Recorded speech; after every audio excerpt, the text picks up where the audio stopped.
Iran যুদ্ধ শুরুর পর লেবাননের প্রতিরোধ যোদ্ধারা তেল আবিব ও হাইফা অভিমুখে দূরপাল্লার রকেট হামলা চালিয়েছে। মঙ্গলবার ভোররাতে ছোড়া 3টি রকেটের মধ্যে 2টি ইসরায়েলের আকাশ প্রতিরক্ষা ব্যবস্থা ভূপাতিত করে বলে জানিয়েছে ইসরায়েলি প্রতিরক্ষা বাহিনী। একটি রকেট খোলা জায়গায় পড়ে। এতে সরাসরি হতাহতের খবর না থাকলেও উত্তেজনা ছড়িয়ে পড়ে মধ্য ও উত্তর ইসরায়েলে।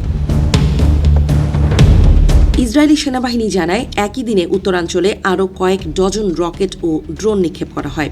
সীমান্তবর্তী একটি বসতবাড়িতে রকেট আঘাত হানলে অন্তত একজন আহত হন। অন্যদিকে লেবাননের প্রতিরোধ যোদ্ধারা দাবি করেছে তারা একটি ইসরায়েলি সামরিক ঘাঁটিকে লক্ষ্য করে হামলা চালিয়েছে।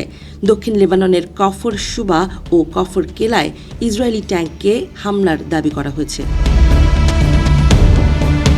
এই হামলার পর ইসরায়েল কঠোর বার্তা দিয়েছে। দেশটির সেনাবাহিনীর মুখপাত্র কর্নেল আভিচাই আদ্রাই বলেন, লেবাননে অবস্থানরত ইরানি প্রশাসনের প্রতিনিধিদের 24 ঘণ্টার মধ্যে দেশ ছাড়তে হবে, না হলে তাদের লক্ষ্যবস্তু করা হবে। লেবাননে ইরানি শাসনের প্রতিনিধিদের জন্য কোনো নিরাপদ স্থান থাকবে না।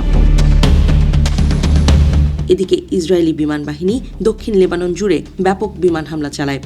ইসরায়েলের দাবি প্রায় 60টি লক্ষ্যবস্তুতে আঘাত হানা হয়েছে, যার মধ্যে ছিল অস্ত্র গুদাম, ক্ষেপণাস্ত্র উৎক্ষেপণ কেন্দ্র ও কমান্ড সেন্টার। সাইদন ও টায়ার শহরেও হামলা চালানো হয়েছে বলে জানানো হয়। হামলার আগে বেসামরিকদের এলাকা ছাড়ার সতর্কবার্তা দেয় ইসরায়েল। লেবাননের সরকারি সূত্র জানায়, এসব বিমান হামলায় অন্তত 50 জন নিহত এবং 3 শতাধিক আহত হয়েছেন।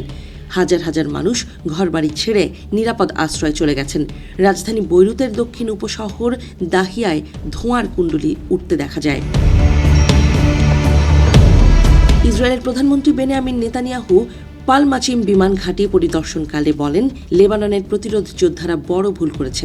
তার ভাষায়, আমরা জোরালো জবাব দিয়েছি, প্রয়োজনে আরও কঠোর ব্যবস্থা নেব। তিনি ইঙ্গিত দেন, প্রয়োজনে লেবাননে আরও গভীর অভিযান চালানো হবে। ইতোমধ্যে দক্ষিণ লেবাননে অতিরিক্ত সেনা মোতায়েনের কথাও জানিয়েছে ইসরায়েলি বাহিনী।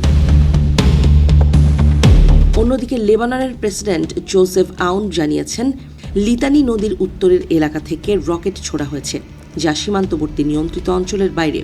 লেবাননের প্রধানমন্ত্রী নওয়াফ সালাম দেশটির ভেতরে সশস্ত্র গোষ্ঠীগুলোর স্বতন্ত্র সামরিক কর্মকাণ্ডকে অবৈধ বলে মন্তব্য করেছেন।